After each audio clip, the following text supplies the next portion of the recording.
Capítulo 12. Perfección.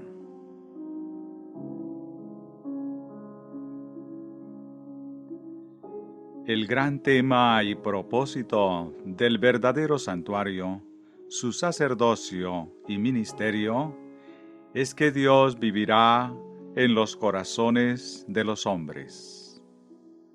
¿Cuál es ahora el gran tema y propósito en el corazón del hombre? La respuesta es la perfección moral y espiritual del adorador. Consideremos esto. Al final del 5º capítulo de Hebreos, inmediatamente sigue la declaración que Cristo, habiendo sido perfeccionado, vino a ser autor de eterna salvación a todos los que le obedecen. Y fue declarado por Dios sumo sacerdote según el orden de Melquisedec. Está escrito. Por tanto, debido a esto, por esta razón, dejando ya los rudimentos de la doctrina de Cristo, vamos adelante a la perfección. Hebreos 6, 1. En lo siguiente está mostrado que la perfección es lograda solo por medio del sacerdocio de Melquisedec. Y está demostrado que esto fue siempre así, y que el sacerdocio levítico fue solamente temporario y típico del sacerdocio de Melquisedec. En lo siguiente, en debate del sacerdocio levítico, está escrito: si, pues la perfección fuera por el sacerdocio levítico, ¿qué necesidad habría aún de que se levantase otro sacerdote según el orden de Melquisedec, y que no fuese llamado según el orden de Aarón? Hebreos 7:11. Y otra vez, en la misma conexión, pues nada perfeccionó la ley, y de la introducción de una mejor esperanza, por la cual nos acercamos a Dios. Versículo 19.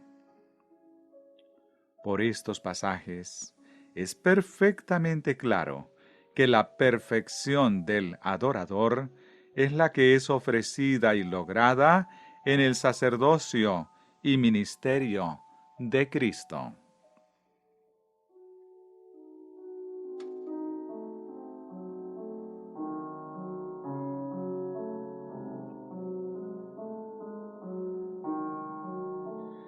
No está todo aún en estas palabras sobre el tema, porque como ya es citado en la descripción del santuario y su servicio, es dicho que éste es un símbolo para el tiempo presente, según el cual se presentan ofrendas y sacrificios que no pueden hacer perfecto en cuanto a la conciencia al que practica ese culto.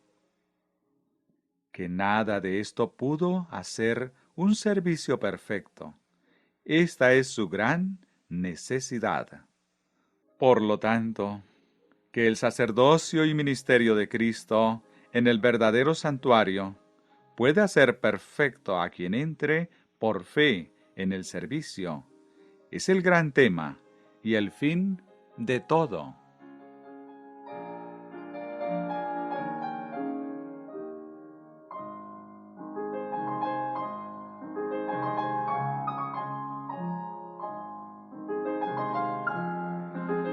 Aquel servicio terrenal que no puede ser perfecto en cuanto a la conciencia al que practica ese culto.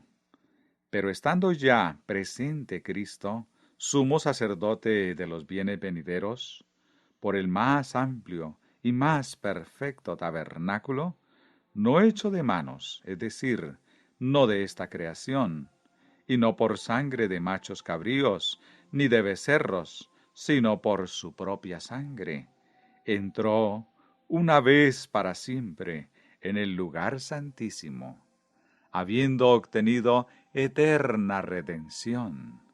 Hebreos 9, versículo 11 y 12.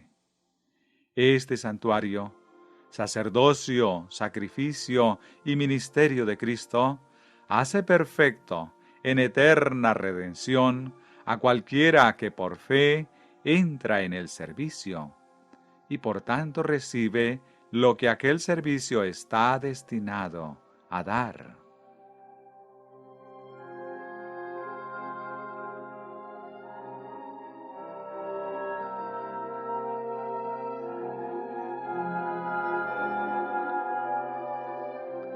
Además, porque si la sangre de los toros y de las cenizas de la becerra rociadas a los inmundos santifican para la purificación de la carne, cuánto más la sangre de Cristo, el cual mediante el Espíritu Eterno se ofreció a sí mismo sin mancha a Dios, limpiará vuestras conciencias de obras muertas para que sirváis al Dios vivo. La sangre de los toros y de los machos cabríos y las cenizas de la becerra rociadas a los inmundos en el servicio levítico y en el santuario terrenal hizo santificación para la purificación de la carne, porque así la palabra concerniente a ello lo declara. Y esto siendo así, ¿cuánto más la sangre de Cristo, el cual mediante el Espíritu Eterno se ofreció a sí mismo sin mancha a Dios, santifican para la purificación del Espíritu, limpiará vuestras conciencias de obras muertas para que sirváis al Dios vivo?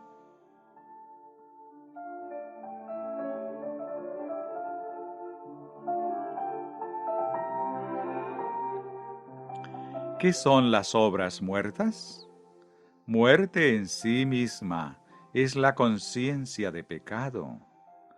Obras muertas, por lo tanto, son obras que tienen pecado en ellas. Entonces, la purga de la conciencia de las obras muertas es la completa limpieza del alma del pecado por la sangre de Cristo, por medio del Espíritu Eterno, que en la vida y obra de los creyentes en Cristo, el pecado no tendrá lugar. Las obras solo serán obras de fe, y la vida solo será la vida de fe, y por tanto será solo el verdadero y puro servicio al Dios viviente.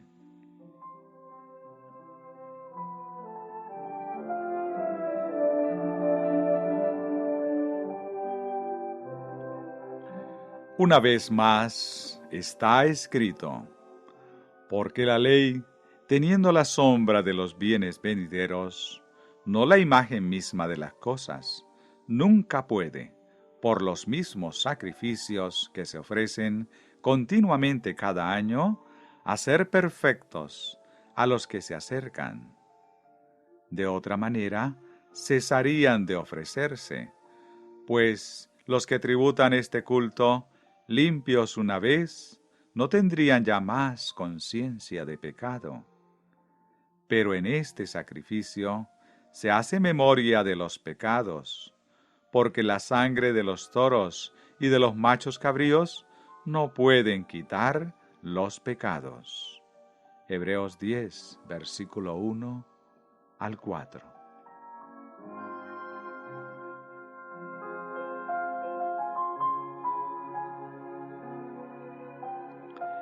Esto otra vez muestra que aunque la perfección fue el blanco en todo el ministerio ejecutado bajo la ley, con todo la perfección no fue lograda por medio de ninguna de estas realizaciones. Ellas fueron simplemente figuras para el tiempo presente del ministerio y sacerdocio por el cual la perfección es lograda. Ese es el ministerio y sacerdocio de Cristo. Esos sacrificios no pudieron hacer a los que se acercaban en esto perfectos. El verdadero sacrificio y el verdadero ministerio en el santuario y el verdadero tabernáculo hacen a los que se acercan perfectos en esto. Y esta perfección consiste que los adoradores no tengan más conciencia de pecado.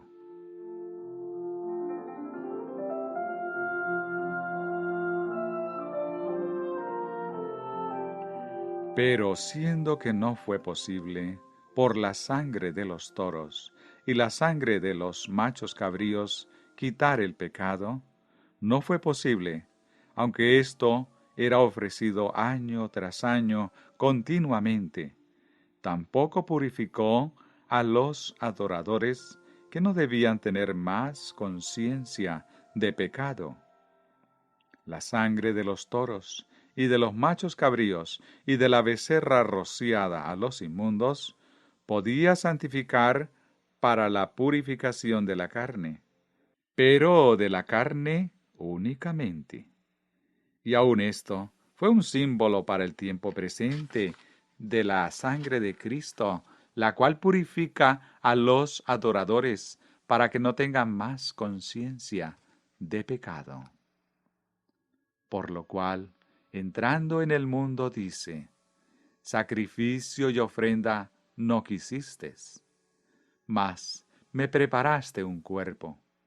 Entonces dije: he aquí que vengo, oh Dios, para hacer tu voluntad, como en el rollo del libro está escrito de mí. Diciendo primero: sacrificios y ofrendas y holocaustos y expiaciones por el pecado no quisiste, ni te agradaron, las cuales cosas se ofrecen según la ley. Y diciendo luego: he aquí que vengo, oh Dios, para hacer tu voluntad. Quítalo primero, para establecer esto último. Hebreos 10, versículos 5 al 9.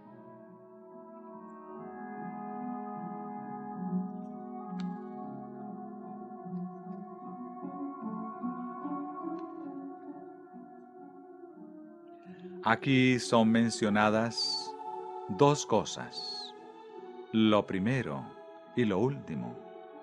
¿Qué son estas dos cosas? ¿Cuál es lo primero y cuál es lo último? Las dos cosas mencionadas son sacrificios y ofrendas quemadas y ofrendas por el pecado, todo como una, y la voluntad de Dios. Sacrificios y ofrendas, holocaustos y expiaciones por el pecado como una son lo primero, y la voluntad de Dios es lo último. Él quita lo primero para poder establecer lo último. Esto es, Él quita los sacrificios y ofrendas, las ofrendas quemadas y las ofrendas por el pecado, para establecer la voluntad de Dios. Y la voluntad de Dios es vuestra santificación y vuestra perfección. Primera de Tesalonicenses 4:3, Mateo 5:48, Efesios 4, versículos 8, 12 y 13, Hebreos 13, versículo 20 y 21. Pero esto nunca pudo ser logrado por esos sacrificios y ofrendas, holocaustos y expiaciones por el pecado que eran ofrecidas en el sacerdocio levítico. Eso no pudo hacer perfectos a los que se acercaban. Eso no pudo purificar a los adoradores para que no tuvieran más conciencia de pecado. Por esto, no es posible que la sangre de los toros y de los machos cabríos quiten el pecado.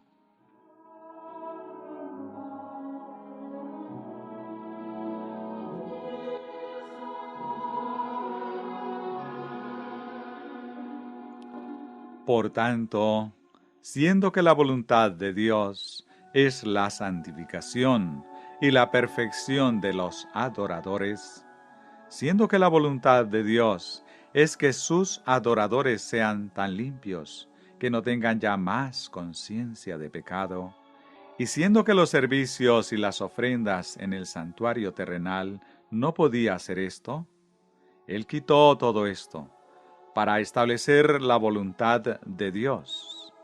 En esa voluntad somos santificados mediante la ofrenda del cuerpo de Cristo, hecha una vez para siempre.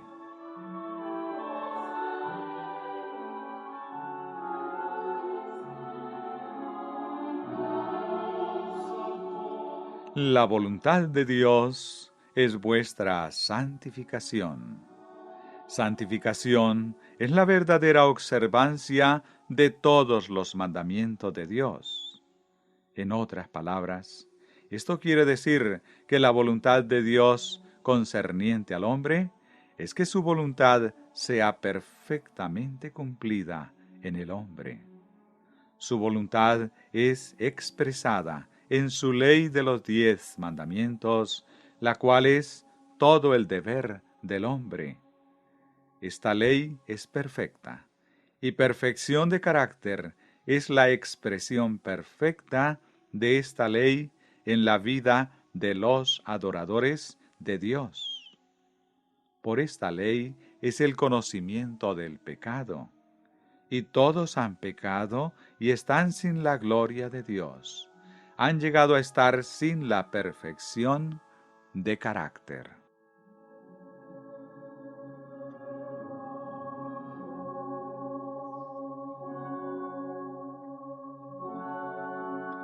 Los sacrificios y el servicio del santuario terrenal no pudo quitar los pecados de los hombres, y por tanto no pudo traerles esta perfección.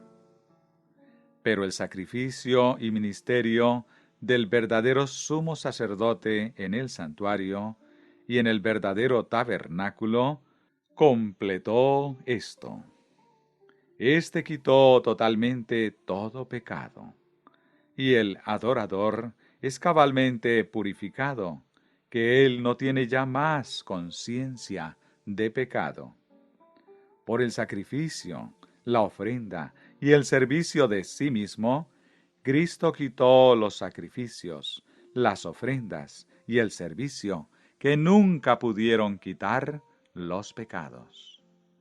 Y en su perfección de la perfecta voluntad divina, Él estableció la voluntad de Dios.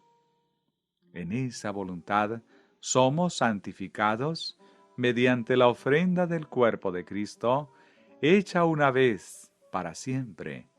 Hebreos 10, 10.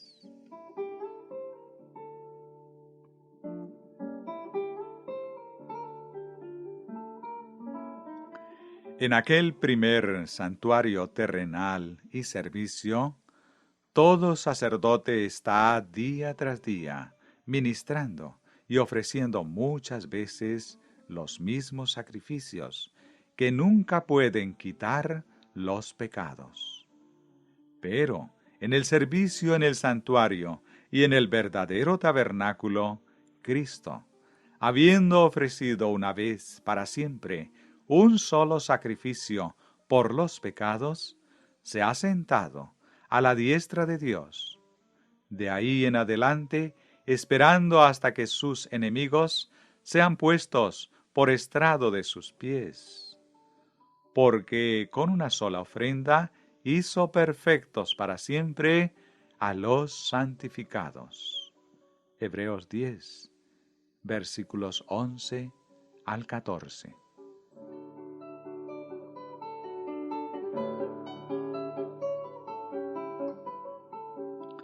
De manera que la perfección en todo respecto es lograda a través del sacerdocio, el sacrificio y servicio de nuestro gran sumo sacerdote, a la diestra del trono de la majestad en los cielos.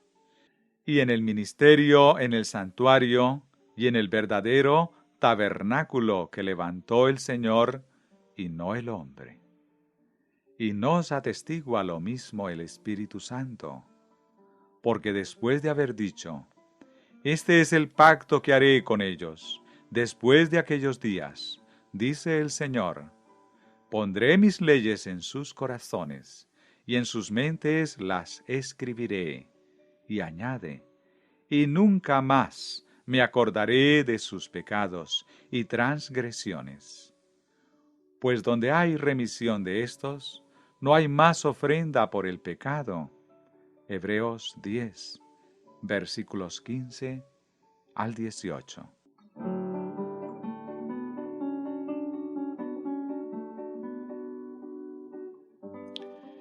Y esto es por el camino nuevo y vivo que Cristo a través de la carne nos abrió para toda la humanidad, y por lo cual toda alma puede entrar en el lugar santísimo, el más santo de todos los lugares, en la más santa de las experiencias, en la más santa de todas las relaciones, y en lo más santo de todo lo viviente.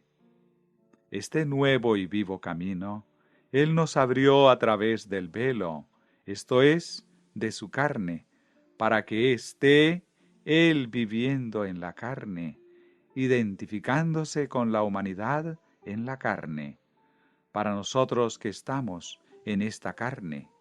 Él abrió un camino desde donde nosotros estamos, ahora a donde Él está, a la diestra del trono de la majestad en los cielos, en el lugar santísimo.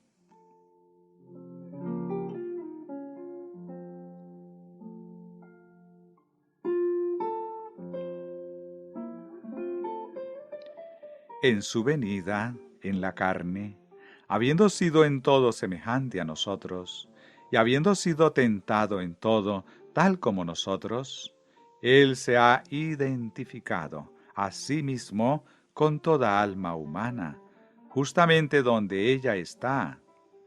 Y desde el lugar de donde esa alma está, Él abrió para ella un camino nuevo y vivo a través de todas las vicisitudes y experiencias de toda la vida, y a través de la muerte y la tumba, para entrar en el lugar santísimo, a la diestra de Dios, para siempre.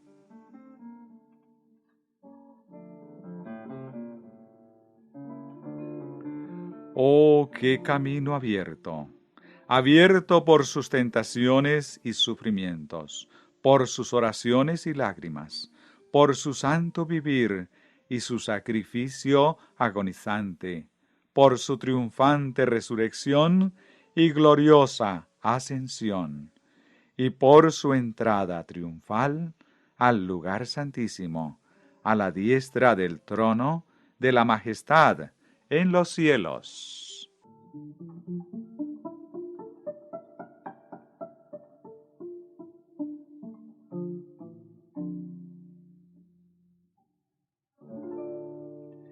Y este camino que abrió para nosotros, habiendo sido uno con nosotros, lo ha hecho nuestro y pertenece a nosotros. Él ha dotado a toda alma con el poder divino para andar por este camino que abrió. Y habiendo estado en la carne, en nuestra carne, Él ha hecho esto posible y ha dado real seguridad para que toda alma pueda andar por ese camino con todo lo que significa, y por Él entrar en completa libertad hasta el lugar santísimo.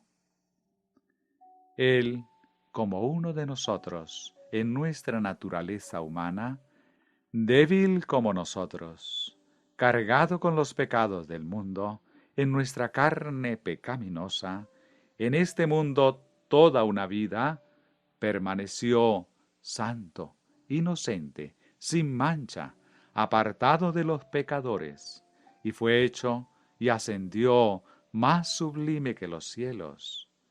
Y por eso abrió el camino por el cual en él todo creyente en este mundo y por toda la vida viva una vida santa, inocente, sin mancha, separada de los pecadores, y como consecuencia ser hecho con Él más alto que los cielos.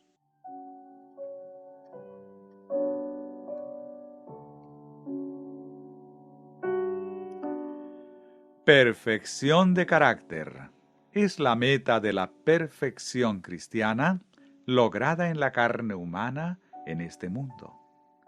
Cristo logró esto en la carne humana en este mundo, y de este modo abrió un camino para que en él todo creyente puede lograrla. Él, habiéndolo logrado, fue hecho nuestro gran sumo sacerdote, y por su ministerio sacerdotal, en el verdadero santuario, nos facilita obtenerla.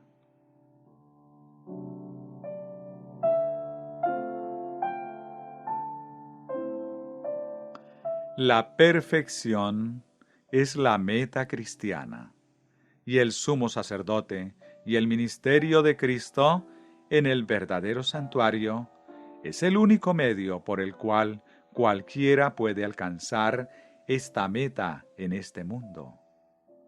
Oh Dios, santo es tu camino. Salmos 77, verso 13. Así que, hermanos, teniendo libertad para entrar en el lugar santísimo por la sangre de Jesucristo, por el camino nuevo y vivo que Él nos abrió a través del velo, esto es de su carne, y teniendo un gran sumo sacerdote sobre la casa de Dios, acerquémonos con corazón sincero, en plena certidumbre de fe, purificando los corazones de mala conciencia y lavados los cuerpos con agua pura. Mantengámonos firme, sin fluctuar, la profesión de nuestra esperanza, porque fiel es el que lo prometió. Hebreos 10, versículo 19 al 23.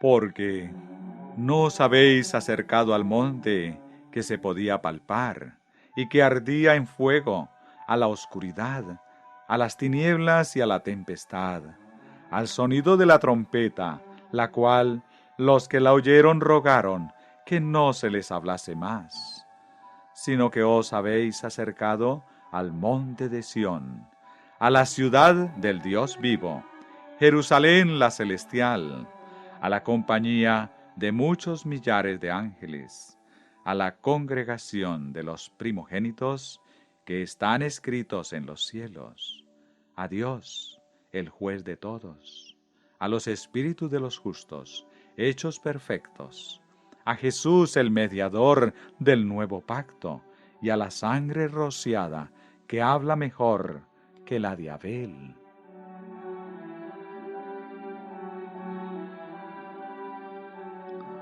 Oh, entonces, mirad que no desechéis al que habla, porque si no escaparon aquellos que desecharon al que los amonestaba en la tierra, mucho menos nosotros, si desecháremos al que nos amonesta desde los cielos.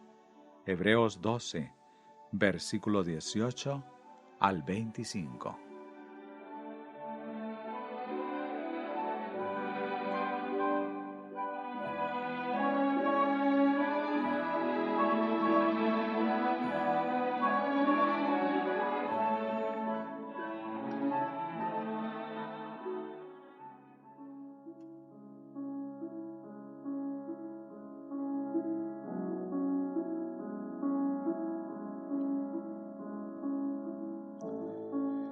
Capítulo 13. La prevaricación y abominación desoladora.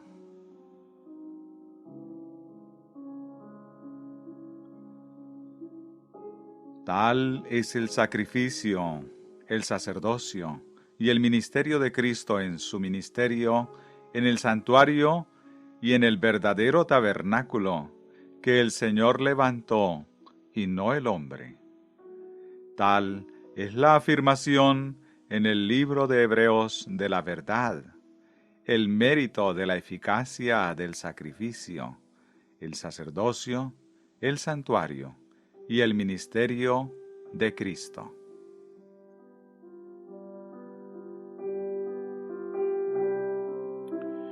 Pero no solamente en el libro de Hebreos es mencionada esta verdad, porque, aunque no está directamente confirmada, ni tan cabalmente discutida en otro lugar como en el libro de Hebreos, es reconocida a través de todo el Nuevo Testamento, tan real como el santuario y ministerio del sacerdocio levítico es reconocido a través de todo el Antiguo Testamento, aunque no está tan directamente declarado y discutido en otro lugar como en Éxodo y Levíticos.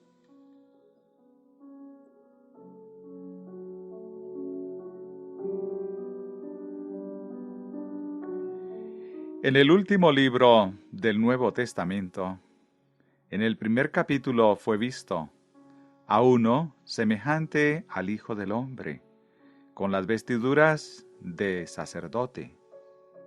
También en medio del trono y de los querubines y de los ancianos fue visto un cordero como inmolado. Allí también fue visto un altar de oro, y a uno con el incensario de oro ofreciendo incienso, que es las oraciones de los santos ascendiendo delante de Dios. Allí fue visto el templo de Dios en el cielo, el templo del tabernáculo del testimonio. Allí está prometido y declarado que aquellos que tienen parte en la primera resurrección y sobre los cuales la segunda muerte no tiene poder, serán sacerdotes de Dios y de Cristo y reinarán con Él 1000 años en ese sacerdocio. Y cuando el primer cielo y la primera tierra hayan pasado, y no haya sido hallado lugar para ellos, y el nuevo cielo y la nueva tierra vengan a la existencia con la nueva ciudad que desciende de Dios, el tabernáculo de Dios estará con los hombres. Él vivirá con ellos. Ellos serán su pueblo. Dios estará con ellos como su Dios, cuando Él limpiará toda lágrima de sus ojos, y no habrá más muerte, ni tristeza, ni llanto, ni más dolor. Y las primeras cosas hayan pasado. Entonces no será sino hasta ese momento que es declarado de la ciudad de Dios, y no vi en ella templo.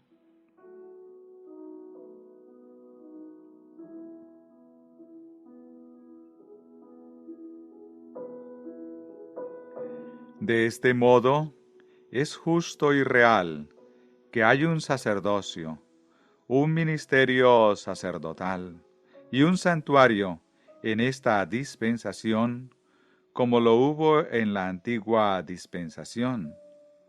Sí, aún más real, porque aunque hubo un santuario, un sacerdocio y un ministerio en la antigua dispensación, fue entonces un símbolo para el presente, una figura de éste, el cual es ahora el verdadero que está en el cielo.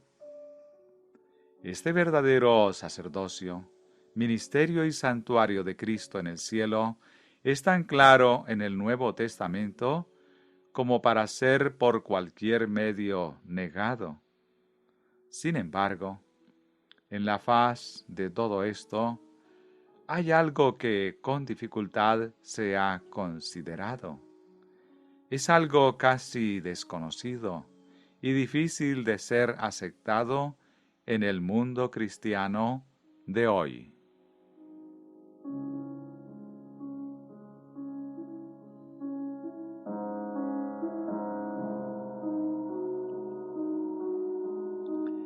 ¿Qué es esto? ¿Y cómo pudo alguna vez ser? Hay una causa.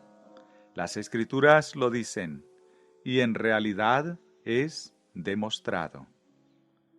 En el libro de Daniel, en el capítulo 7, fue visto por el profeta en visión los 4 vientos del cielo soplando sobre la gran mar, y 4 bestias grandes, diferentes la una de la otra, subían del mar.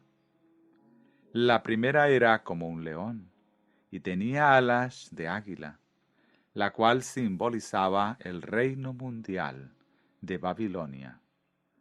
La segunda era semejante a un oso, la cual se alzaba de un costado más que del otro, y tenía en su boca 3 costillas entre los dientes, la cual simbolizaba el reino unido de Media y Persia. La tercera era semejante a un leopardo, con 4 alas de ave en sus espaldas, y tenía también esta bestia 4 cabezas, la cual simbolizaba el dominio mundial de Alejandro el Grande y Grecia. La cuarta bestia era espantosa y terrible, y en gran manera fuerte, la cual tenía unos dientes grandes de hierro. Devoraba y desmenuzaba, y las sobras hollaba con sus pies, y era muy diferente de todas las bestias que vi antes de ella, y tenía 10 cuernos.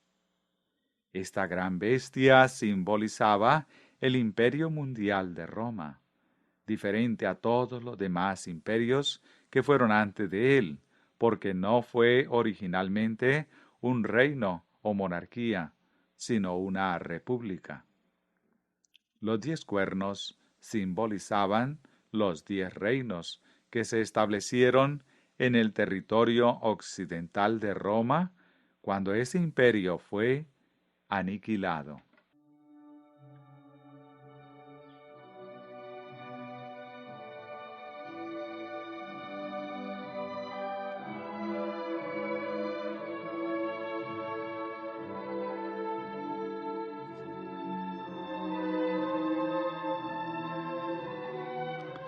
Luego el profeta dice: mientras yo contemplaba los cuernos, he aquí que otro cuerno pequeño salía entre ellos, y delante de él fueron arrancados 3 cuernos de los primeros, y he aquí que este cuerno tenía ojos como de hombre, y una boca que hablaba grandes cosas.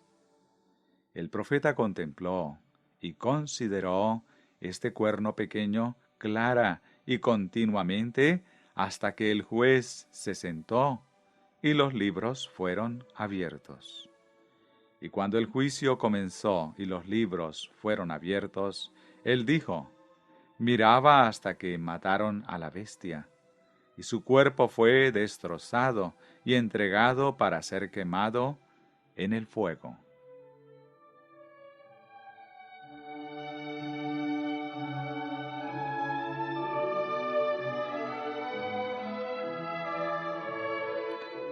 Observe el notable cambio expresado en esta última declaración.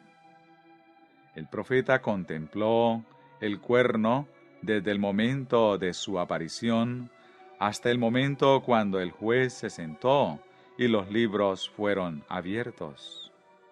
En ese momento él contemplaba el cuerno pequeño, y justamente ahora en particular, a causa del sonido de las grandes palabras que hablaba el cuerno. Y él continuaba contemplando aquella misma cosa, aquel mismo cuerno pequeño, hasta su destrucción. Pero cuando su destrucción vino, la palabra lo describe, no que el cuerno pequeño había sido quebrantado y destruido, sino que mataron a la bestia, y su cuerpo fue destrozado y entregado para ser quemado.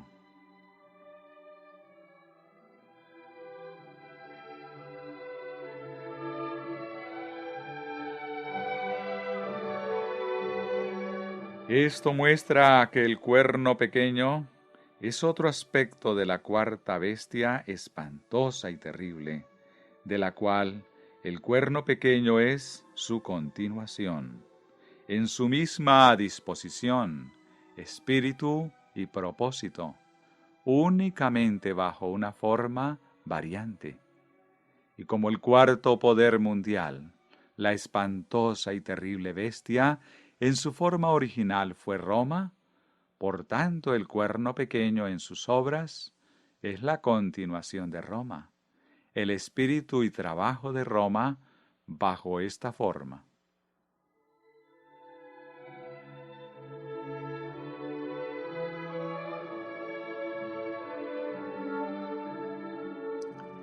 La explicación de esto dada en el mismo capítulo confirma aquello que ha sido establecido, porque de este cuerno pequeño es dicho, el cual era diferente de los primeros, que hablará palabras contra el Altísimo, y a los santos del Altísimo quebrantará, y pensará en cambiar los tiempos y la ley del Altísimo. Es también dicho que el mismo cuerno pequeño hacía guerra contra los santos y los vencía, hasta que vino el anciano de días, y se dio el juicio a los santos del Altísimo, y llegó el tiempo y los santos recibieron el reino. Todas estas cosas son verdad, y esta es la descripción completa de la Roma actual.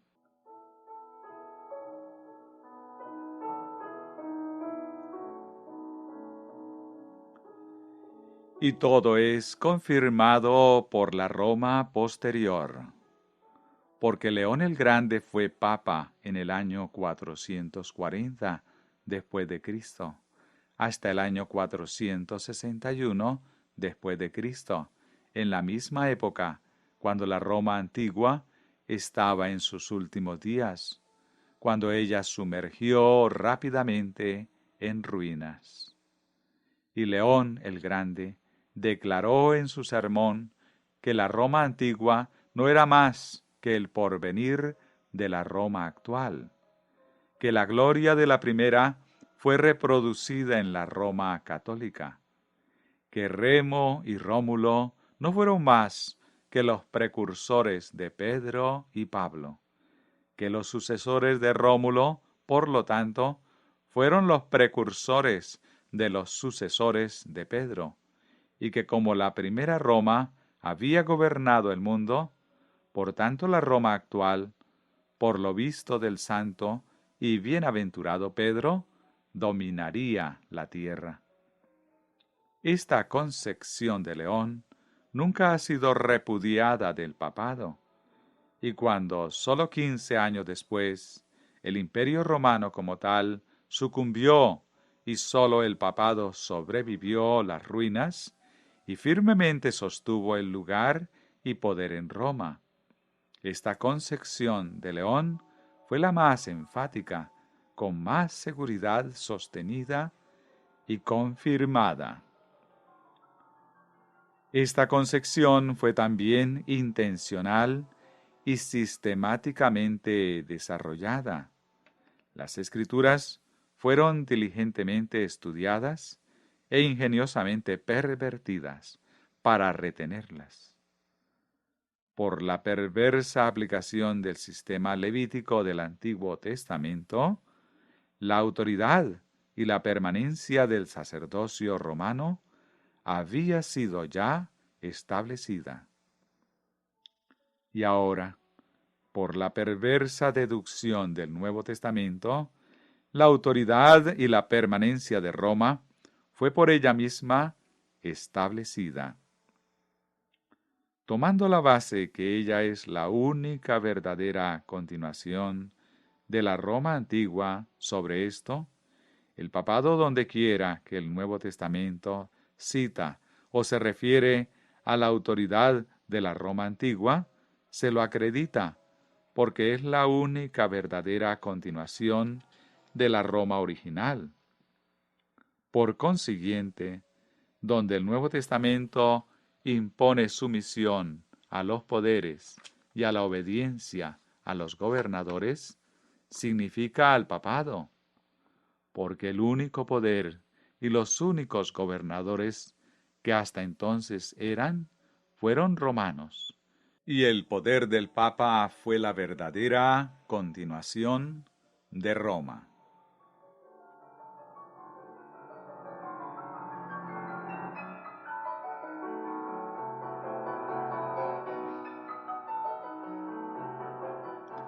Todo pasaje fue tomado en donde la sumisión a los poderes es impuesto.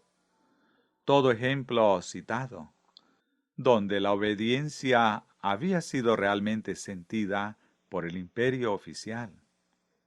Especial énfasis ha sido puesto en la sanción que Cristo mismo había dado al dominio romano, de apaciguar al mundo por medio de Augusto, por haber nacido en tiempos de los impuestos, por pagar tributos al César, por lo dicho a Pilato: ninguna autoridad tendría contra mí si no fuese dada de arriba. Bryce.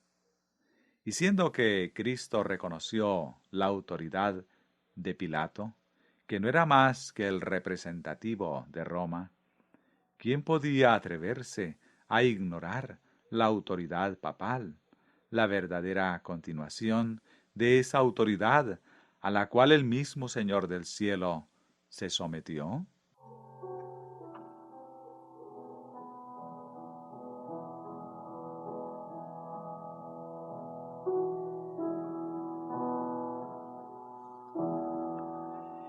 Y fue únicamente la lógica culminación de esta adopción cuando el Papa Bonifacio VIII se presentó a la vista de la multitud vestido con una coraza, con un casco en su cabeza y con una espada en su mano levantada en alto, proclamó: no hay otro César ni emperador que yo, el supremo pontífice y sucesor de los apóstoles.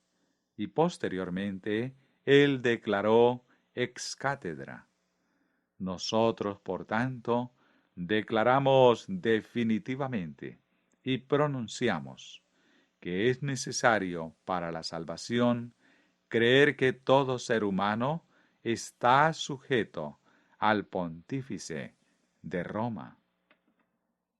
Esta es prueba suficiente que el cuerno pequeño del capítulo 7 de Daniel es el Papa de Roma y que ella es en espíritu, propósito e intencionalmente la continuación de la Roma antigua.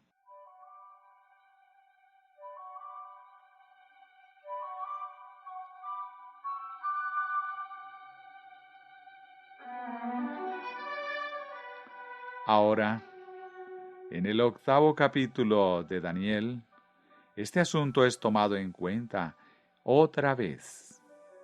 Primeramente es visto por el profeta en visión un carnero que tenía 2 cuernos altos, pero uno era más alto que otro, correspondiente al oso que se alzaba de un costado más que del otro. Esto es declarado por el ángel, que simboliza los reyes de Media y de Persia. Después el profeta vio un macho cabrío que venía del lado del poniente sobre la faz de toda la tierra, sin tocar tierra, y tenía un cuerno notable entre sus ojos. Este se levantó e hirió al carnero quebrándole sus 2 cuernos, lo derribó en tierra y lo pisoteó, y no hubo quien librase al carnero de su poder. Y esto, declarado por el ángel, es el rey de Grecia, y el gran cuerno que tenía entre sus ojos es el rey primero. El macho cabrío se engrandeció sobremanera, y cuando era fuerte, el cuerno notable fue destruido, y en su lugar surgieron otros 4 cuernos hacia los 4 vientos del cielo. Esto es declarado por el ángel. 4 reinos se levantarán de esa nación, aunque no con la fuerza de él. Alejandro.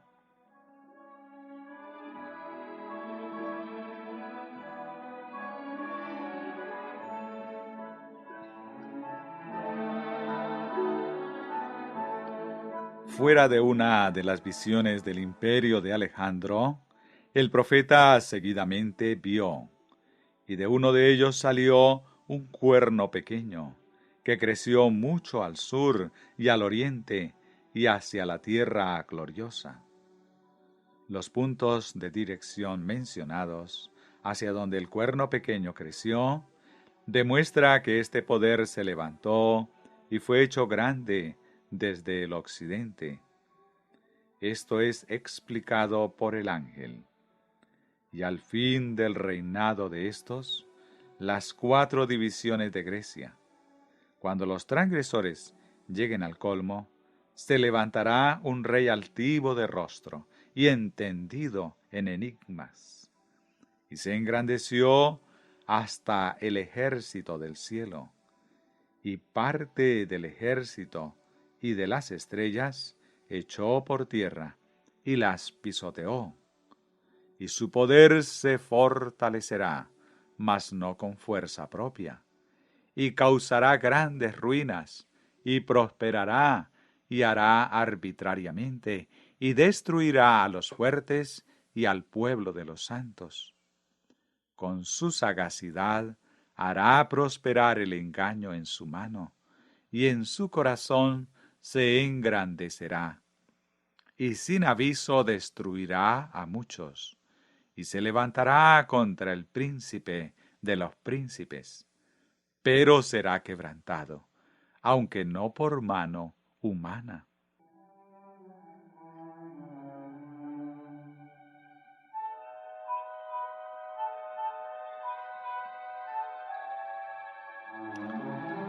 Estas especificaciones demuestran que el cuerno pequeño del 8º capítulo de Daniel representa a Roma desde el tiempo de su surgimiento, cuando el imperio de Grecia fue destruido, hasta el fin del mundo, cuando será quebrantado, aunque no por mano humana, porque aquella piedra que fue cortada, no con mano, que desmenuzará y consumirá a todos los reinos de la tierra.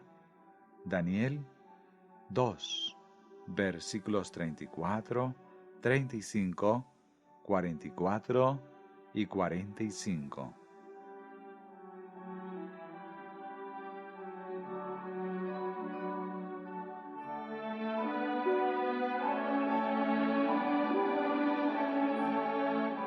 Nosotros hemos visto que en el 7º capítulo de Daniel, el cuerno pequeño, aunque como tal está representando el último periodo de Roma, con todo representa a Roma en 2 de sus etapas. Roma desde el comienzo hasta el fin, porque cuando el tiempo llega, cuando el cuerno pequeño ha de ser quebrantado y destruido, es verdaderamente la bestia que ha sido destruida. Su cuerpo fue destrozado y entregado para ser quemado en el fuego. Así que el tema con el cual la historia del cuerno pequeño termina en Daniel 7 es continuada en Daniel 8 con las referencias al mismo poder. En Daniel 8, la expresión cuerno pequeño cubre todo lo relacionado a Roma en ambos de sus periodos, justamente como ha sido mostrado en las expresiones finales concernientes al cuerno pequeño, en Daniel 7, y como también está indicado en las expresiones la abominación desoladora y la prevaricación asoladora, siendo aplicado a Roma en ambos de sus periodos. Daniel 9, 26 y 27, Mateo 24, 15, Daniel 11, 31, capítulo 12, versículo 11, capítulo 8, versículo 11 y 13. Y como es confirmado por las enseñanzas de la historia de Roma actual. Todo es una sola cosa, excepto solamente que todo lo establecido de la Roma antigua es a la verdad intensificado en la Roma actual.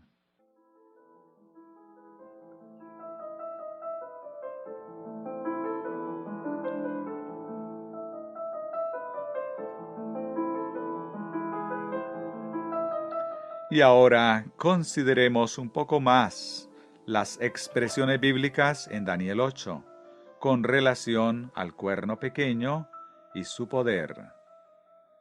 En los versículos 11 y 25, del poder del cuerno pequeño es dicho, y en su corazón se engrandecerá.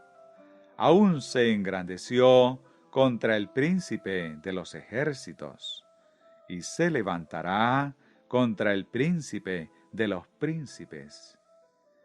Esto es explicado en segunda de Tesalonicenses, en el segundo capítulo, cuando el apóstol, corrigiendo impresiones erróneas, las cuales los tesalonicenses habían recibido concerniente a la inminente venida de Cristo, dice: Nadie os engañe de ninguna manera, porque no vendrá sin que antes venga la apostasía, y se manifieste el hombre de pecado, el hijo de perdición, el cual se opone y se levanta contra todo lo que se llama Dios como Dios, haciéndose pasar por Dios. ¿No os acordáis que cuando yo estaba todavía con vosotros, os decía esto? Segunda de Tesalonicenses, capítulo 2, verso 3 al 5.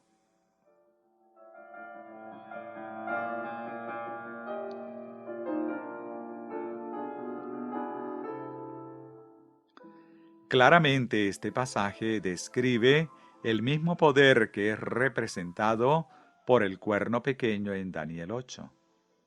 Pero hay otras consideraciones que lo demuestran más claramente. Él dice que cuando estaba en Tesalónica, con los hermanos les había enseñado estas mismas cosas, las cuales ahora describe. En Hechos 17, versículo 1 al 3, está el registro cuando Pablo estaba en Tesalónica, como sigue. Pasando por Anfípolis y Apolonia, llegaron a Tesalónica, donde había una sinagoga de los judíos. Y Pablo, como acostumbraba, fue a ellos, y por 3 días de reposo discutió con ellos. Y en estas discusiones acerca de las Escrituras, él les advirtió lo relacionado a esta apostasía de engaño que había de venir, en la cual se revelaría el hombre de pecado, el misterio de iniquidad, el hijo de perdición, que se levantaría contra Dios y se exaltaría sobre todo lo que se llama Dios o lo que se adora, haciéndose pasar como Dios y sentándose en el lugar de Dios.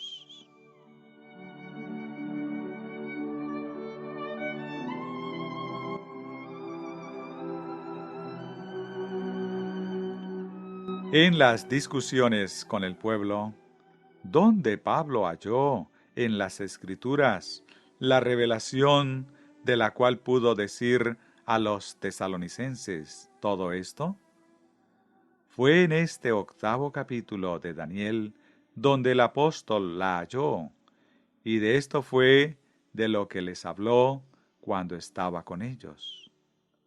porque en el 8º capítulo de Daniel están las mismas expresiones que él usó en segunda de Tesalonicenses, de las cuales dice: ¿No os acordáis que cuando yo estaba todavía con vosotros os decía esto?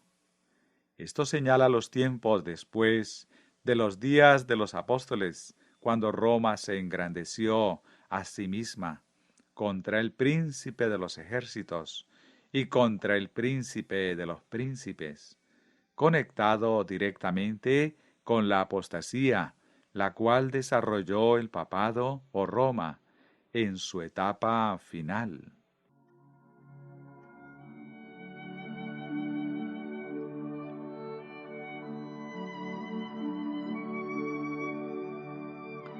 Ahora, leamos los versículos 11 y 12 de Daniel 8, y será visto claramente que aquí fue donde Pablo halló los registros de lo cual enseñó a los tesalonicenses concerniente al hombre de pecado y al misterio de iniquidad.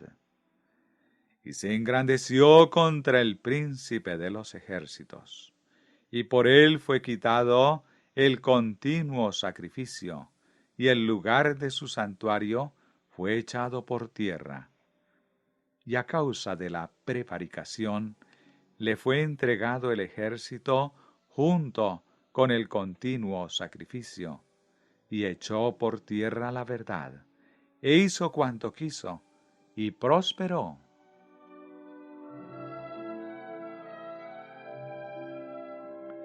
Esto indica que este poder quitó el sacerdocio, el ministerio y el santuario de Dios y del cristianismo.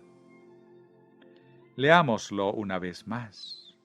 Aún, el cuerno pequeño, el hombre de pecado, se engrandeció contra el príncipe de los ejércitos, contra el príncipe de los príncipes, Cristo, y por él, el hombre de pecado, fue quitado el continuo servicio, el ministerio y el sacerdocio de Cristo, el continuo sacrificio y el lugar de su santuario, el santuario del príncipe de los ejércitos y del príncipe de príncipes, Cristo, fue echado por tierra, y a causa de la prevaricación le fue entregado el ejército al hombre de pecado, junto con el continuo sacrificio, el continuo servicio del ministerio de Cristo, el príncipe de los ejércitos, y echó por tierra la verdad, e hizo cuanto quiso, y prosperó.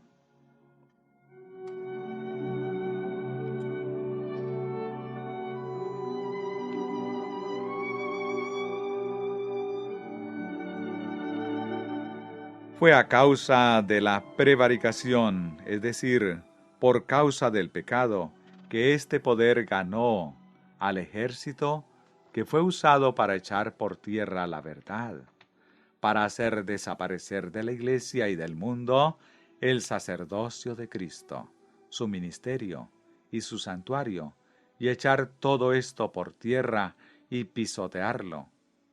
Fue a causa de la prevaricación que esto fue logrado. Prevaricación es pecado, y esta es la consideración y la revelación que el apóstol en segunda de Tesalonicenses define a este poder como el hombre de pecado y como el misterio de iniquidad.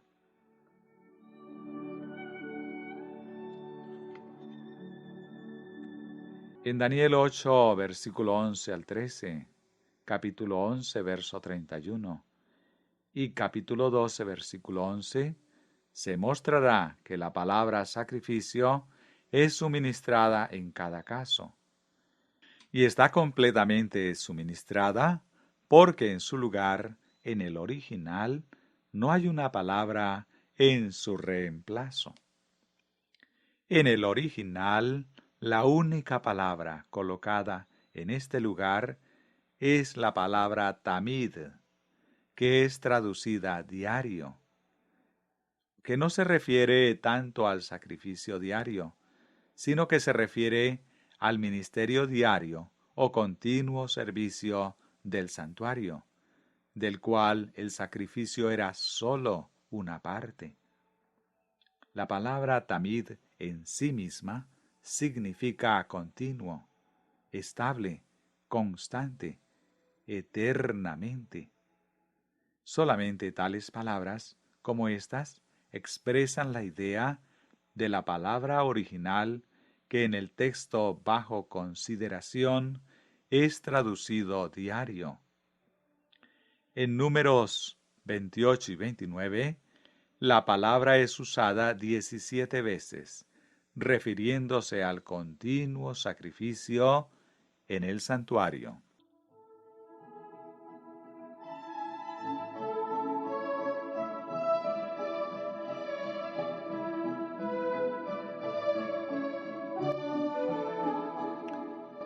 Y este es el continuo sacrificio de Cristo, el verdadero sumo sacerdote, por cuanto permanece, y quien es dedicado para siempre, en un inmutable sacerdocio.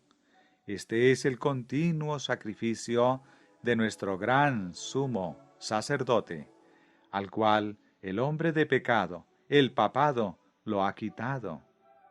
Este es el santuario y el verdadero tabernáculo en el cual este verdadero sumo sacerdote practica su continuo ministerio, que ha sido echado por tierra por la prevaricación asoladora. Es este ministerio y este santuario que el hombre de pecado ha quitado de la iglesia y lo ha echado fuera del mundo, y lo echó por tierra y lo holló con sus pies. Y en su lugar ha colocado a sí mismo la abominación desoladora. Lo que la Roma antigua hizo físicamente al visible o santuario terrenal, el cual es símbolo del verdadero. Daniel 9, 26 y 27. Mateo 24, 15. Es lo que la Roma actual ha hecho espiritualmente al invisible o santuario celestial, que es en sí mismo la verdad. Daniel 11, 31, 12, versículo 11, capítulo 8, versículo 11 y 13.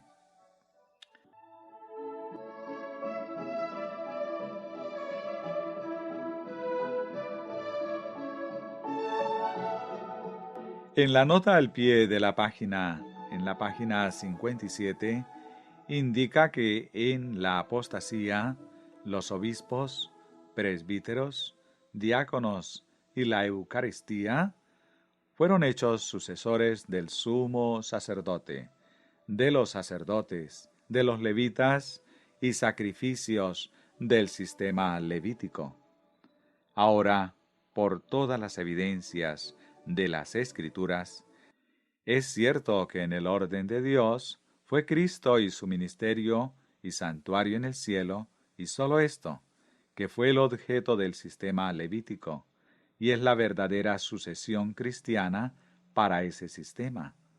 Por lo tanto, en la apostasía, el sistema de obispos como los sumos sacerdotes, presbíteros como sacerdotes, diáconos como levitas, y la cena como el sacrificio, fue insinuado como la cristiana sucesión para el sistema levítico. Esto en sí mismo fue nada más que poner este falso sistema de la apostasía en lugar de la verdad y ocultarla, para que finalmente fuera echada por tierra y ser hollada con los pies.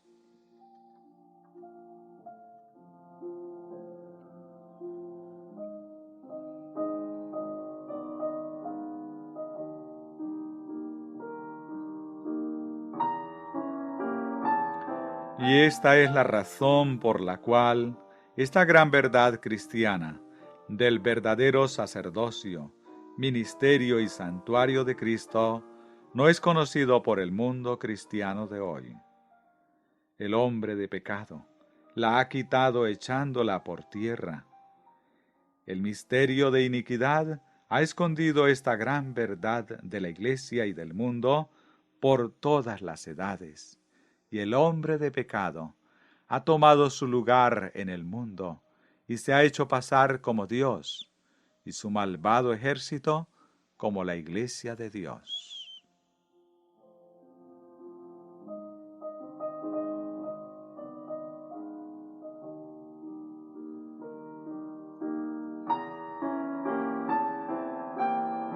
Y con todo, el hombre de pecado, el misterio de iniquidad, lleva en sí mismo el testimonio para la necesidad de tales sacrificios en favor de los pecadores. Porque aunque el hombre de pecado, el misterio de iniquidad, ha quitado el verdadero sacerdocio, ministerio y santuario de Cristo, y lo ha echado por tierra para ser hollado con los pies, y lo ha escondido de los ojos del mundo cristiano, sin embargo, no ha destruido el concepto. No solamente ha destruido la verdad y la ha echado por tierra, sino reteniendo el concepto en lugar de la verdad. Roma levantó su propio reino en una estructura completamente falsa.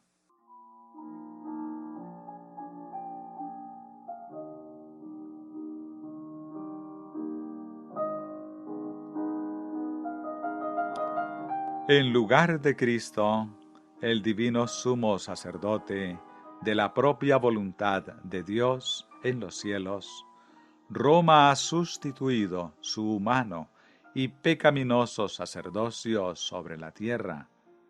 En lugar del continuo y celestial ministerio de Cristo, en su verdadero sacrificio, Roma ha sustituido únicamente un ocasional ministerio humano, sacerdocio terrenal y pecaminoso de una vez por día, el diario sacrificio de la misa, y en lugar del santuario del verdadero tabernáculo, el cual el Señor levantó y no el hombre, Roma ha sustituido su propio lugar de reuniones de madera y de piedra, al cual le asigna el término santuario. Así, en lugar del continuo sumo sacerdote, de un continuo ministerio y de un continuo santuario en el cielo, el cual Dios ha ordenado y que sólo es el verdadero, ella ha inventado uno como quiso y lo sustituyó por el único verdadero. Muchos sumos sacerdotes, muchos ministerios, muchos sacrificios y muchos santuarios en la tierra, que en toda posible relación son solamente humanos y enteramente falsos.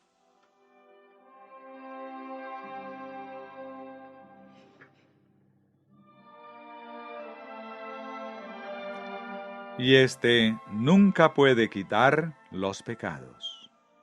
Ningún sacerdocio terrenal, ni ministerio terrenal o servicio en ningún santuario terrenal puede jamás quitar los pecados.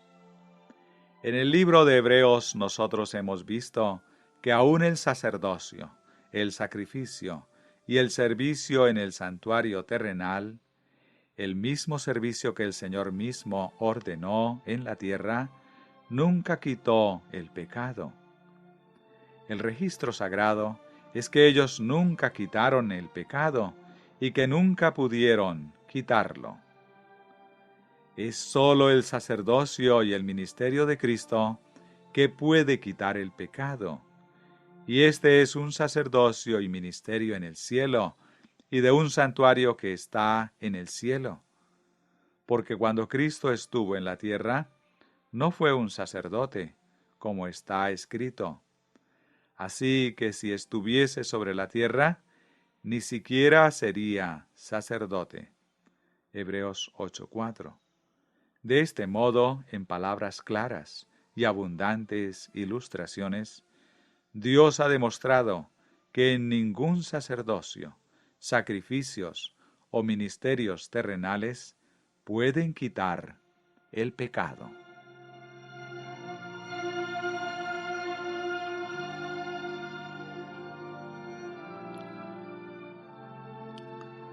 Si esto pudiera quitar los pecados, entonces, ¿por qué no pudo aquello que Dios mismo ordenó quitar los pecados?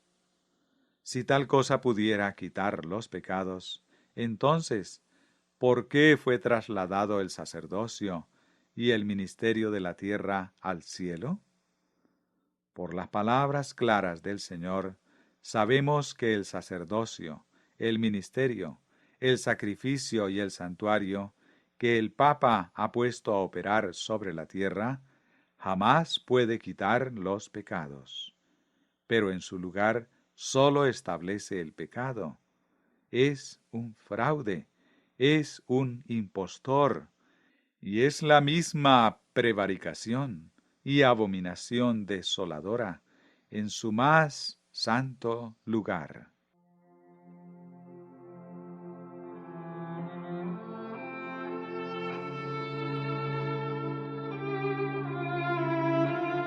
Y esta conclusión y afirmación con respecto a lo que el sistema papal realmente es, no es extravagante ni rebuscada. Es confirmada por las palabras del cardenal Baronios, considerado como un analista del papado. Escribiendo en el siglo X, él dice: en este siglo, la abominación desoladora fue vista en el templo del Señor, y en la silla de San Pedro, reverenciado por los ángeles, fueron puestos los más impíos de los hombres, no pontífices, sino monstruos. Y en el concilio de Reims, en el año 991, declaró al papado ser el hombre de pecado, el misterio de iniquidad.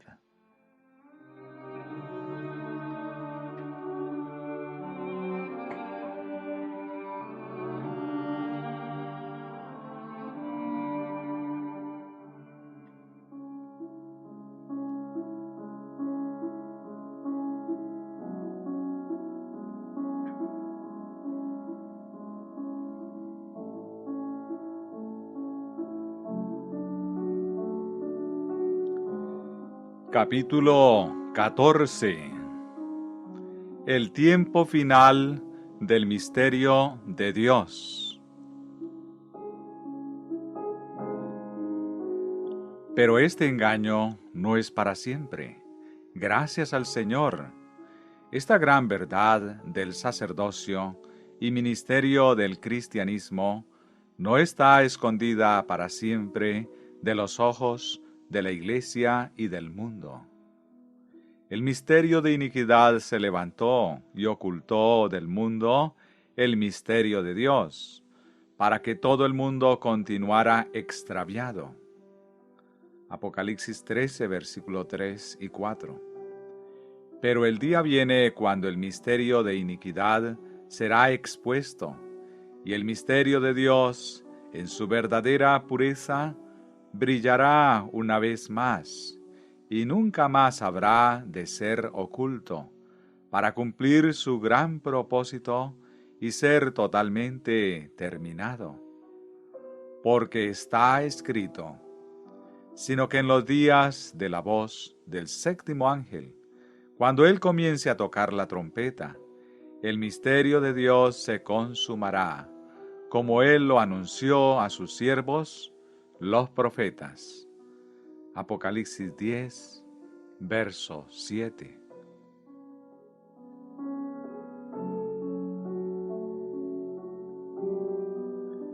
En los días de Cristo y sus apóstoles, el misterio de Dios fue completamente revelado como nunca antes había sido conocido y predicado a todas las gentes para que obedezcan a la fe. Romanos 16, verso 25 y 26.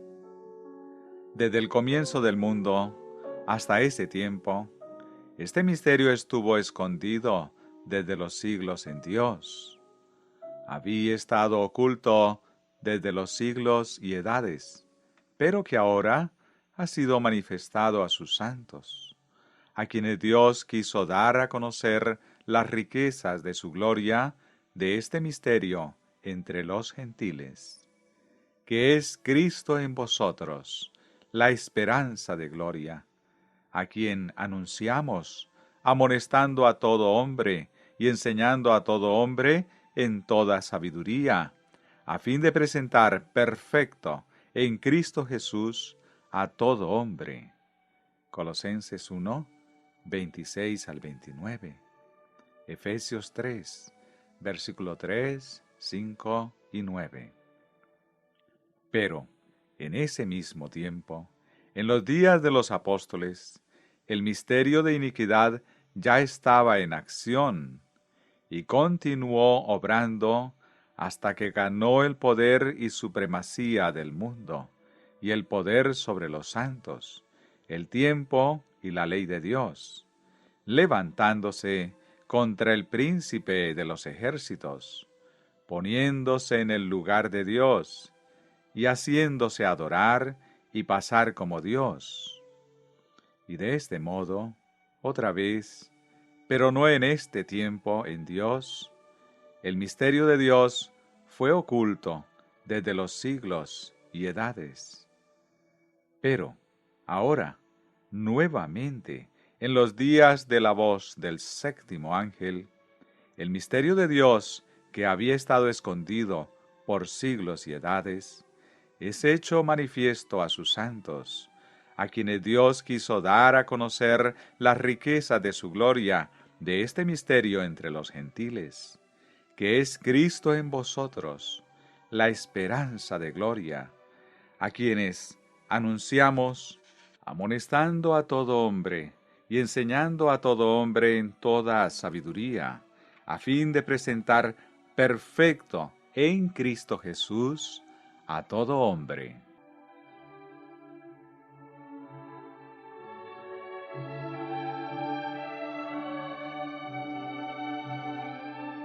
Y esto, como nosotros ya hemos citado, está de acuerdo como Él lo anunció a sus siervos los profetas. No solamente el profeta de Patmos declaró eso en ese tiempo, sino ahora en nuestros días, el misterio de Dios se consumará. Porque cuando el ángel de Dios hizo la proclamación al profeta de Patmos, él ya había, y mucho tiempo antes, declarado la misma cosa a sus siervos, los profetas. Y esta proclamación en la isla de Patmos fue únicamente la declaración del ángel, de lo cual, mucho tiempo antes, Dios había declarado a sus siervos los profetas, y debía ahora con seguridad ser completado, y esto será sin más demora.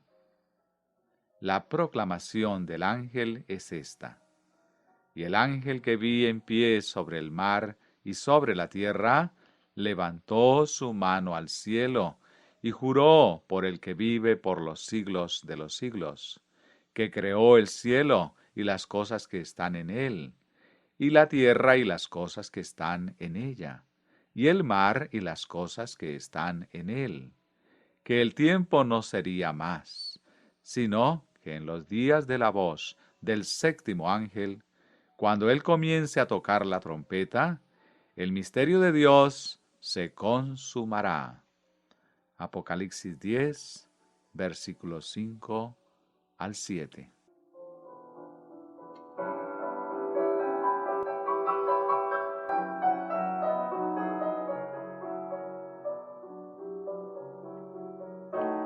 Al profeta a quien estas cosas fueron más cabalmente declaradas que a cualquier otro, fue al profeta Daniel. Porque no sólo Daniel vio el surgimiento del cuerno pequeño y su prosperidad contra el príncipe de los ejércitos, y levantándose contra el príncipe de los príncipes, y echar la verdad y el santuario por tierra para ser hollada con los pies, sino que vio en la misma visión la verdad y el santuario de Cristo liberados del poder del cuerno pequeño, rescatada de la abyecta condición de ser hollada y levantada de la tierra y exaltada hasta el cielo donde pertenece. Y fue en esta parte de las transacciones, en la visión, que lo celestial pareció ser más interesante. Porque Daniel dice, entonces oí a un santo que hablaba, y otro de los santos preguntó a aquel que hablaba, ¿hasta cuándo durará la visión del continuo sacrificio y la prevaricación asoladora, entregando al santuario y el ejército para ser pisoteados? Y él dijo, hasta 2300 tardes y mañanas. Luego el santuario será purificado. Daniel 8, versículo 13 y 14.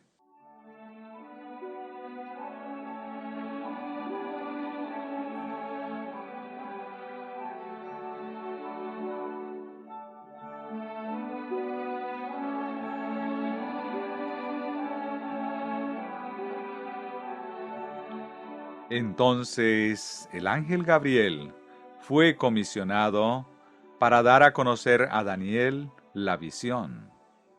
Él comenzó a explicársela, pero cuando en la explicación él había llegado al punto, a los muchos días de la visión, las grandes y terribles cosas reveladas en la visión vencieron al profeta.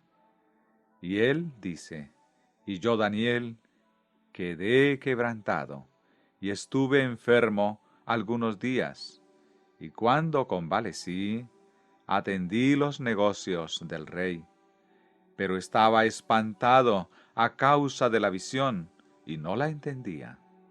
Daniel 8, 27. Hasta aquí, el proceder de la explicación muy fácilmente fue entendido, porque fue claramente explicado que el carnero representaba a los reyes de Media y Persia, y el macho cabrío al rey de Grecia. Y en vista de la explicación que ya había sido hecha en el segundo y séptimo capítulos de Daniel, la descripción del gran poder después de Grecia fue fácilmente entendida hasta el punto donde el ángel pudo llegar con la explicación. Pero en la mitad de la explicación, en la parte más importante de ella, Daniel se desmayó y por tanto el asunto más importante y la parte más esencial de la explicación no fue percibida y no la entendía.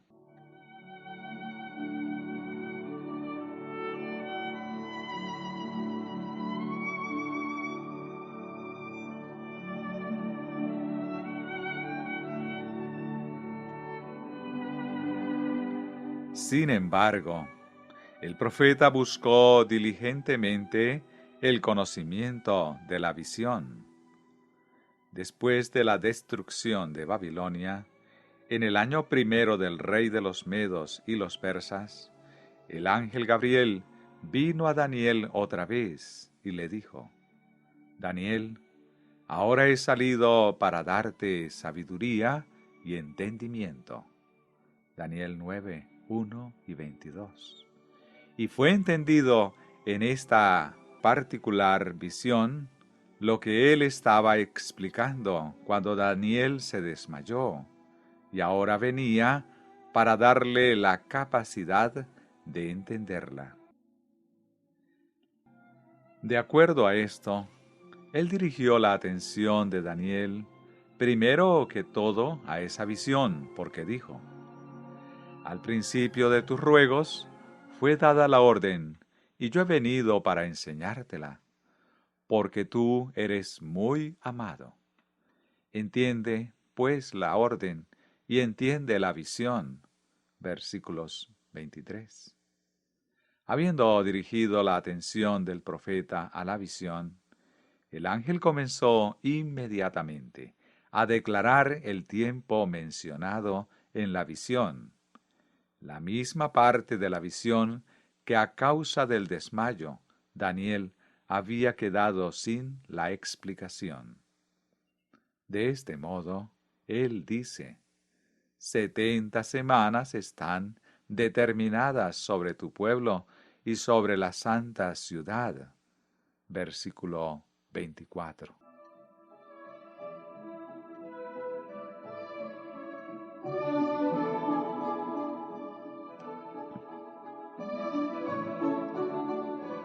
La palabra determinado significa limitado, restringido con límite. En la explicación de la visión, en primer lugar, el ángel había llegado hasta el punto del tiempo, de muchos días, los 2300 días de la visión. Ahora, como lo dice a Daniel que considere la visión, él comenzó a hallar lo concerniente a estos días y a explicar los eventos de ella.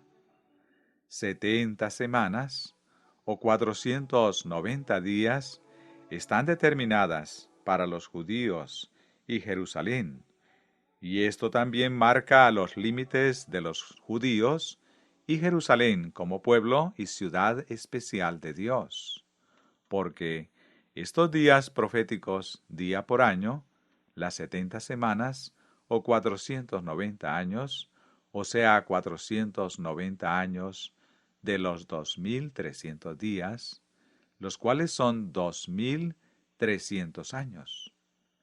El comienzo de los 490 años es de este modo el comienzo de los 2300 años.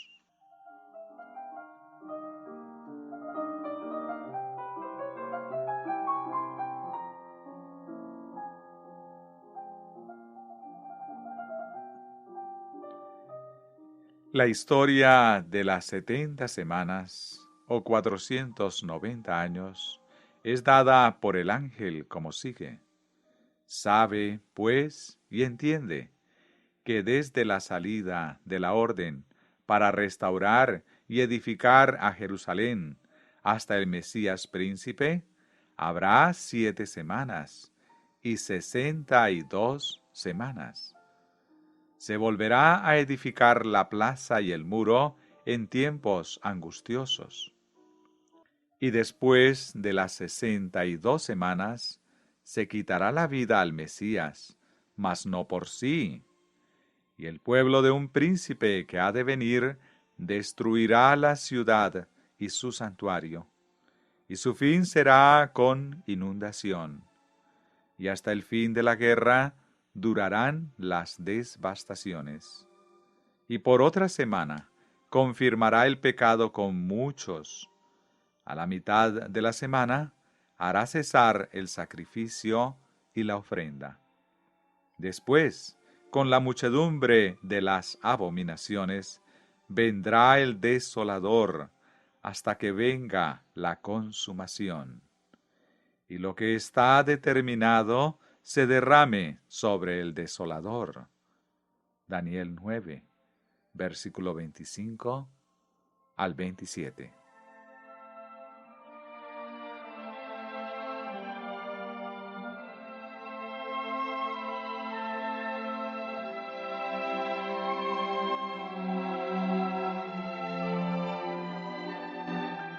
La orden para restaurar y edificar a Jerusalén, aquí mencionada, fue dada en el año 457 a.C.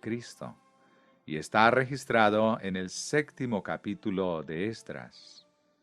El decreto fue dado en Babilonia, y primero a Esdras, dándole autoridad de salir de Babilonia y llevar con él algunas personas y materiales necesarios para realizar el trabajo de restauración de Jerusalén y adorar a Dios allí.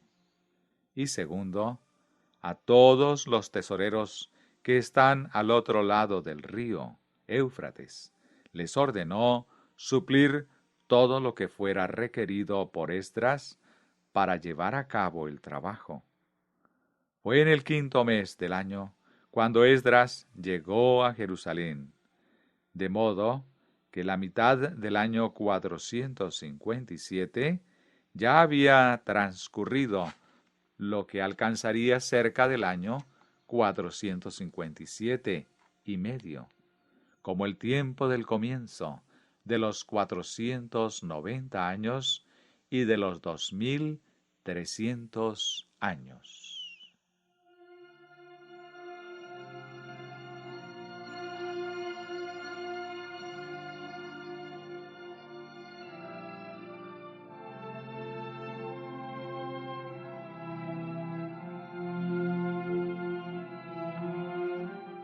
Desde ese tiempo, 483 años alcanzan hasta el Mesías príncipe, que alcanzan hasta el año 26 y medio de la era cristiana, o el año 27, que es el mismo año cuando Jesús apareció como el Mesías en su ministerio público, cuando fue bautizado en el río Jordán y ungido con el Espíritu Santo. Marcos 7, 9 al 11, Mateo 3, verso 13 al 17. Después de esto, el Mesías fue para confirmar el pacto por una semana, la semana restante de las 70. Pero a la mitad de la semana se haría cesar el sacrificio y la ofrenda, por el sacrificio de Cristo en la cruz.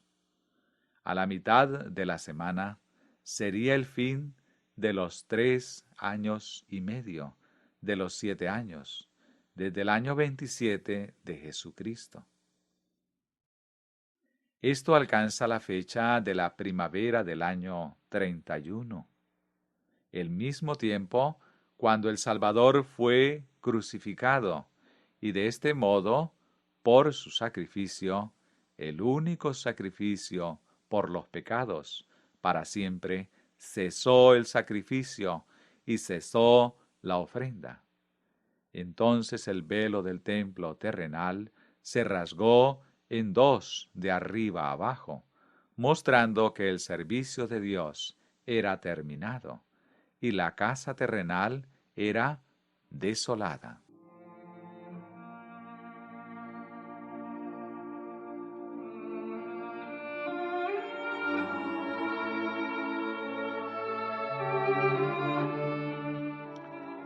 Sin embargo, restaba la mitad de la semana de las 70, como el límite del tiempo del favor especial de Dios para los judíos y Jerusalén.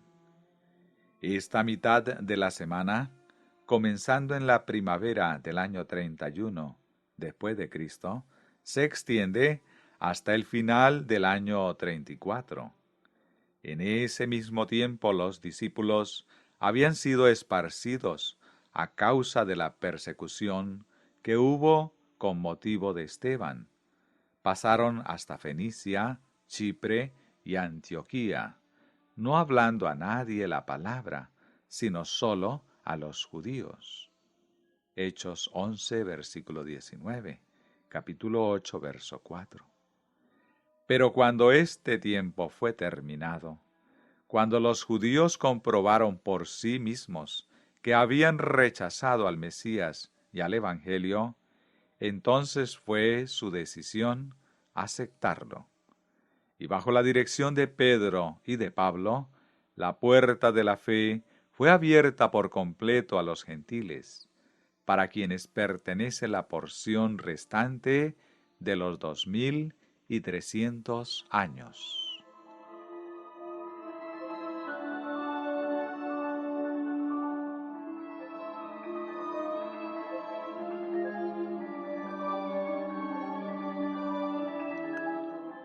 Después de los 490 años de límite para los judíos y Jerusalén, todavía restaban 1810 años para los gentiles. Este periodo comienza, como ya lo hemos considerado, al final del año 34 después de Cristo, alcanzando inevitablemente al año 1844 después de Cristo, y marcaba la fecha como el fin de los 2300 años. Y en esa época, por las palabras de quien numeró los años en Daniel 8:14, luego el santuario será purificado. En 1844 también era el mismo tiempo en los días de la voz del séptimo ángel, cuando él comience a tocar la trompeta, y cuando el misterio de Dios se consumará, como él lo anunció a sus siervos, los profetas.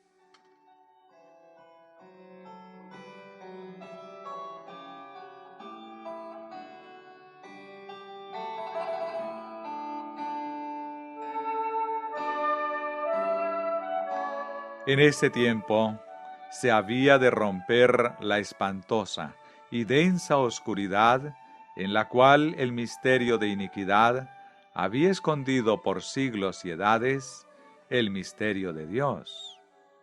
En ese tiempo, el santuario y el verdadero tabernáculo y la verdad de él serían levantados, de donde el hombre de pecado los había echado por tierra, para ser hollados con los pies, y serían exaltados hasta el cielo donde pertenecen, y donde brillarán con tal resplandor que la tierra será alumbrada con su gloria. En ese tiempo, la trascendental verdad del sacerdocio y el misterio de Cristo serían rescatados de las profundidades donde la prevaricación y abominación desoladora los había sepultado, y una vez más serían colocados para siempre en su verdadero lugar celestial, en la fe de la Iglesia, ejecutando en todo verdadero creyente aquella perfección, la cual es el eterno propósito de Dios que Él determinó en Cristo Jesús, nuestro Señor.